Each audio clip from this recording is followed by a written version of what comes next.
10월 30일 성경 읽기 시간입니다.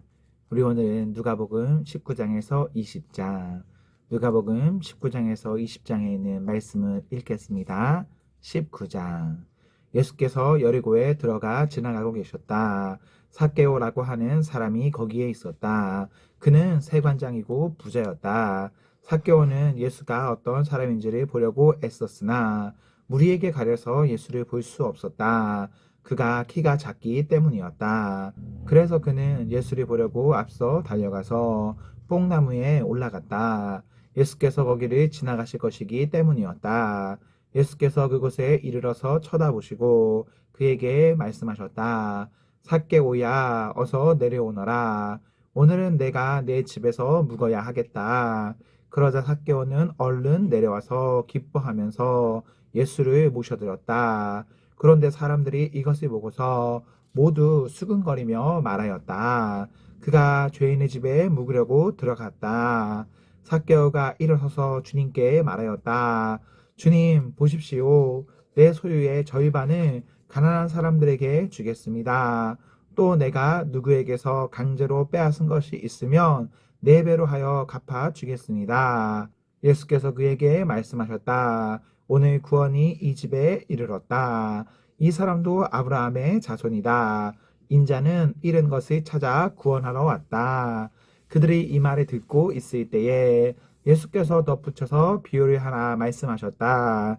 이 비유를 듣는 것은 예수께서 예루살렘에 가까이 이르신 데다가 사람들이 하나님의 나라가 당장에 나타날 줄로 생각하고 있었기 때문이다. 그래서 예수께서 말씀하셨다.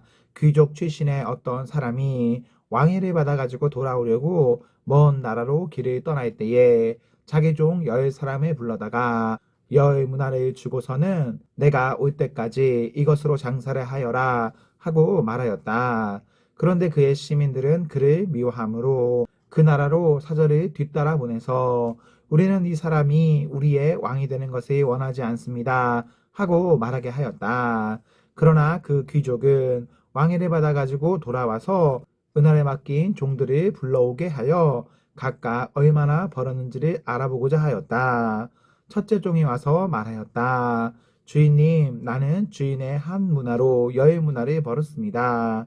주인이 그에게 말하였다. 착한 종아, 잘했다. 내가 아주 작은 일에 신실하였으니 10고을을 다스리는 권세를 차지하여라. 둘째 종이 와서 말하였다. 주인님, 나는 주인의 한 문화로 5문화를 벌었습니다. 주인이 이 종에게도 말하였다. 너도 5고을을 다스리는 권세를 차지하여라. 또 다른 한 종이 와서 말하였다. 주인님, 보십시오. 주인의 한 문화가 여기에 있습니다. 나는 이것을 수건에 싸서 보관해 두었습니다. 주인님은 야무진 분이라서 맡기지 않은 것을 찾아가시고 심지 않은 것을 거두심으로 나는 주인님을 무서워하여 이렇게 하였습니다. 주인이 그에게 말하였다. 악한 종아, 나는 내 입에서 나온 말로 너를 심판하겠다. 너는 내가 야무진 사람이라서 맡기지 않은 것을 찾아가고 심지 않은 것을 거두어가는 줄 알고 있었지. 그러면 어찌하여 내 은하를 은행에 예금하지 않았느냐? 그랬더라면 내가 돌아와서 그 이자와 함께 그것을 찾았을 것이다. 그리고 그는 곁에 서 있는 사람들에게 말하였다. 이 사람에게서 한 문화를 빼앗아서 10문화를 가진 사람에게 주어라. 그들이 주인에게 말하기를 주인님, 그는 10문화를 가지고 있습니다 하였다. 내가 너희에게 말한다. 가진 사람은 더 받게 될 것이요. 가지지 못한 사람은 그가 가진 것까지 빼앗길 것이다. 그리고 내가 자기들의 왕이 되는 것을 원하지 않는 나의 이 원수들을 이리로 끌어다가 내 앞에서 죽여라. 예수께서 이 말씀을 마치시고 앞장서서 걸으시며 예루살렘으로 올라가고 계셨다. 예수께서 올리브산이라 불리는 산에 있는 벳바게와 베다니에까지 오셨을 때에 제자 2사람을 보내시며 말씀하셨다. 맞은쪽 마을로 가거라. 거기에 들어가서 보면 아직 아무도 타본 적이 없는 새끼나귀 한 마리가 메어 있을 것이다. 그것을 풀어서 끌고 오너라. 혹시 누가 너희에게 왜 푸느냐고 묻거든 주님께서 그것을 필요로 하십니다 하고 말하여라. 보내심을 받은 사람이 가서 보니 예수께서 그들에게 말씀하신 그대로였다. 그들이 새끼 나귀를 푸는데 그 주인들이 그에게 말하였다. 그 새끼 나귀는 왜 푸는 거요? 그들이 대답하였다. 주님께서 그것을 필요로 하십니다. 그리고 그들이 그 새끼 나귀를 예수께로 끌고 와서 자기들의 옷을 나귀 등에 걸쳐 얹고서 예수를 올라타시게 하였다. 예수께서 나아가시는데 제자들이 자기들의 옷을 길에 깔았다. 예수께서 어느덧 올리브산의 내리막길에 이르셨을 때에 제자의 온 무리가 기뻐하며 자기들이 본 모든 기적을 두고 큰 소리로 하나님을 찬양하면서 말하였다. 복되시다. 주님의 이름으로 오시는 임금님. 하늘에는 평화, 지극히 높은 곳에는 영광. 그런데 무리 가운데 섞여 있는 바리새파 사람 몇이 예수께 말하였다. 선생님의 제자를 꾸짖으십시오. 그러나 예수께서 대답하셨다. 내가 너희에게 말한다. 이 사람들이 잠잠하면 돌들이 소리를 지를 것이다. 예수께서 예루살렘 가까이에 오셔서 그 도성을 보시고 우시었다. 그리고 이렇게 말씀하셨다. 오늘 너도 평화에 이르게 하는 일을 알았더라면 좋을 터인데 그러나 지금 너는 그 일을 보지 못하는구나.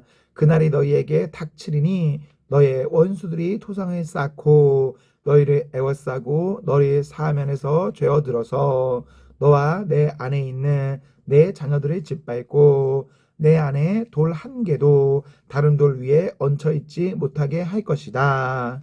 이것은 하나님께서 너희 찾아오신 때를 내가 알지 못했기 때문이다. 예수께서 성전에 들어가셔서 장사하는 사람들을 내쫓으시며 그들에게 말씀하셨다. 성경에 기록하기를 내 집은 기도하는 집이 될 것이다 하였다. 그런데 너희는 그것을 강도들의 소굴로 만들어 버렸다. 예수께서 날마다 성전에서 가르치셨다. 대제사장들과 율법학자들과 백성의 우두머리들이 예수를 없애려고 꾀하고 있었으나 어찌해야 할지 방도를 알지 못하였다. 백성이 모두 그의 말씀을 열심히 듣고 있었기 때문이다. 20장. 예수께서 어느 날 성전에서 백성을 가르치시며 기쁜 소식을 전하고 계실 때에 대제사장들과 율법학자들이 장로들과 함께 예수께 와서 말하였다. 당신은 무슨 권한으로 이런 일을 합니까? 누가 이런 권한을 당신에게 주었습니까? 어디 우리에게 말해 보십시오. 예수께서 그들에게 대답하셨다. 나도 너희에게 한 가지 물어보겠으니 나에게 대답해 보아라. 요한의 세례가 하늘에서 난 것이냐 사람에게서 난 것이냐? 그들은 자기들끼리 의논하면서 말하였다. 하늘에서 났다고 말하면 어찌하여 그를 믿지 않았느냐고 할 것이요. 사람에게서 났다고 말하면 온 백성이 요한의 예언자로 믿고 있으니 그들이 우리를 돌로 칠 것이다. 그래서 그들은 요한의 세례가 어디에서 났는지를 모른다고 대답하였다. 예수께서 그들에게 말씀하셨다. 나도 무슨 권한으로 이런 일을 하는지를 너희에게 말하지 않겠다. 예수께서 백성에게 이 비유를 말씀하셨다. 어떤 사람이 포도원을 만들어서 농부들에게 새로 주고 오랫동안 멀리 떠나 있었다. 포도를 거둘 때가 되어서 포도원 주인은 포도원 소출 가운데서 얼마를 소장료로 받아 오게 하려고 종 하나를 농부들에게 보냈다.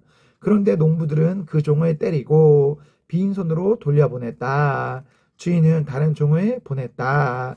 그랬더니 그들은 그 종도 때리고 모욕하고 빈손으로 돌려보냈다. 그래서 주인이 다시 세 번째 종을 보냈더니 그들은 이 종에게도 상처를 입혀서 내쫓았다. 그래서 포도원 주인은 말하였다. 어떻게 할까? 내 사랑하는 아들이 보내야겠다. 설마 그들이 내 아들이야 존중하겠지. 그러나 농부들은 그를 보고서 서로 의논하여 말하였다. 이 사람은 상속자다. 그를 죽여버리자. 그래서 유산이 우리 차지가 되게 하자.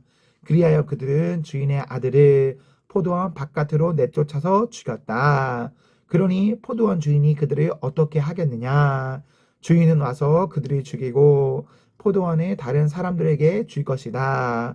사람들이 이 말을 듣고서 말하였다. 그런 일이 없기를 바랍니다. 그때 예수께서 그들을 똑바로 바라보시고 말씀하셨다. 그러면 집 짓는 사람들이 버린 돌이 집 모퉁이의 머릿돌이 되었다 하고 기록된 말은 무슨 뜻이냐? 누구든지 그 돌 위에 떨어지면 그는 부스러질 것이요. 그 돌이 어느 사람 위에 떨어지면 그를 가루로 만들 것이다. 율법 학자들과 대제사장들은 예수가 자기네들을 겨냥하여 이 비유를 말씀하신 줄 알았다. 그래서 그들은 바로 그때에 예수께 손이 대어 잡으려고 하였으나 백성을 두려워하였다.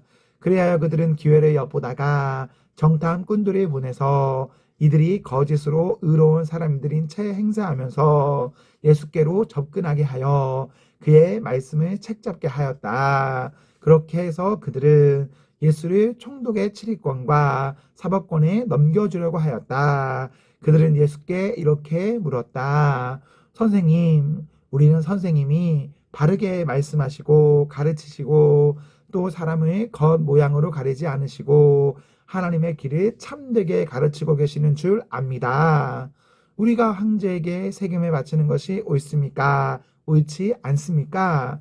예수께서는 그들의 속셈을 알아채시고 그들에게 말씀하셨다. 데나리온 한 립을 나에게 보여다오. 이 돈에 누구의 얼굴상과 글자가 새겨져 있느냐? 그들이 대답하였다. 황제의 것입니다. 예수께서 그들에게 말씀하셨다. 그러면 황제의 것은 황제에게 돌려주고 하나님의 것은 하나님께 돌려드려라.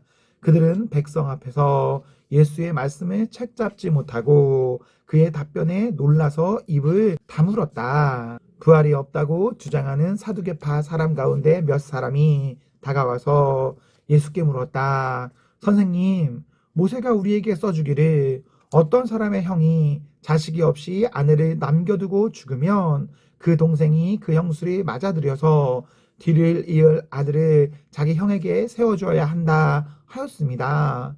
그런데 7형제가 있었습니다. 마지가 아내를 얻어서 살다가 자식이 없이 죽었습니다. 그래서 둘째가 그 여자를 맞아들였고 그 다음에 셋째가 그 여자를 맞아들였습니다. 7째 형제가 다 그렇게 하였는데 모두 자식을 남기지 못하고 죽었습니다. 나중에 그 여자도 죽었습니다.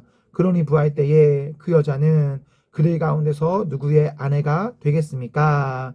7이 다 그 여자를 아내로 맞아들였으니 말입니다. 예수께서 그들에게 말씀하셨다. 이 세상 사람들은 장가도 가고 시집도 가지만 저 세상과 죽은 사람들 가운데서 살아남는 부활에 참여할 자격을 얻은 사람은 장가도 가지 않고 시집도 가지 않는다. 그들은 천사와 같아서 더 이상 죽지도 않는다. 그들은 부활의 자녀들이므로 하나님의 자녀들이다. 죽은 사람들이 살아난다는 사실은 모세가 가시나무 떠이기 이야기에 나오는 대목에서 보여주었는데 거기서 그는 주님을 아브라함의 하나님, 이삭의 하나님, 야곱의 하나님이라고 부르고 있다. 하나님은 죽은 사람들의 하나님이 아니라 살아있는 사람들의 하나님이시다. 모든 사람은 하나님과의 관계 속에서 살고 있다. 이 말씀을 듣고서 율법학자 가운데 몇 사람이 말하였다. 선생님, 옳은 말씀입니다. 그들은 감히 예수께 더 이상 질문을 하지 못하였다. 예수께서 그들에게 말씀하셨다. 어떻게 사람들이 그리스도를 다윗의 자손이라고 하느냐? 다윗이 친히 시편에서 말하기를 주님께서 내 주께 말씀하셨다. 내가 내 원수들을 내 발 아래에 굴복시킬 때까지 너는 내 오른쪽에 앉아 있어라 하였다. 다윗이 그리스도를 주라고 불렀는데 어떻게 그가 다윗의 자손이 되겠느냐? 모든 백성이 듣고 있는 가운데 예수께서는 자기 제자들에게 말씀하셨다. 율법 학자들이 조심하여라. 그들은 예복을 입고 다니기를 원하고 장터에서 인사받는 것과 회당에서 높은 자리와 잔치에서 윗자리를 좋아한다. 그들은 과부들의 가산을 삼키고 남에게 보이려고 길게 기도한다. 그들은 더 엄한 심판을 받을 것이다. 아멘, 아멘. 네, 우리 오늘 말씀을 모두 읽었습니다. 우리 오늘 하루도 하나님과 사랑 앞에서 행복하십시오. 성령 충만하십시오. 안녕.